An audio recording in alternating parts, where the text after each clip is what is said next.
હવે મારે મારા ફોનની ગેલેરી આખી નહીં શોધવી પડે જ્યારે કોઈ મને આ સવાલ પૂછશે, આધાર કાર્ડ આપો.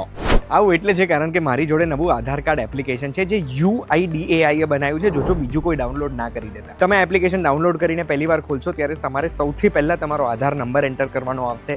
એના પછી તમારા ફોનમાં સિમ બાઇન્ડિંગ થશે ચેક કરવા માટે કે તમારા આધાર જોડે જે રજિસ્ટર્ડ નંબર છે એ નંબર ઇનફેક્ટ તમારા આધારવાળો જ નંબર છે ને જે આ ફોનમાં છે. એના પછી તમારે તમારા બાયોમેટ્રિક્સથી અપ્રુવલ આપવું પડશે આ એપ્લિકેશન ચાલુ કરવા માટે. એક વખત એપ્લિકેશન ચાલુ કરશો પછી કોઈને પણ તમારે આધાર આપવાનું છે તો એ તમે તરત જ ડાઉનલોડ કરી શકશો. ડાઉનલોડ કરશો ત્યારે બે ઓપ્શન આવશે, માસ્ડ આધાર કાર્ડ, અનમાસ્ડ આધાર કાર્ડ.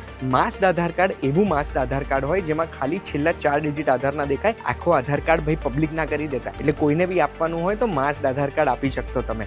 એના સિવાય તમારા આધારની સાથે જે ફોન નંબર રજિસ્ટર્ડ છે એ ચેન્જ કરી શકશો એપ્લિકેશનથી, એડ્રેસ ચેન્જ કરી શકશો અને તમારા બાયોમેટ્રિક્સ એટલે ફિંગરપ્રિન્ટ અને ફેસ આ બંને તમે લોક અને અનલોક બંને કરી શકશો. આ એપ્લિકેશન વિશે તમારા ઘરવાળાઓને ખબર હતી કે નથી? અગર ખબર નથી તો આ વિડીયો શેર કરી દો.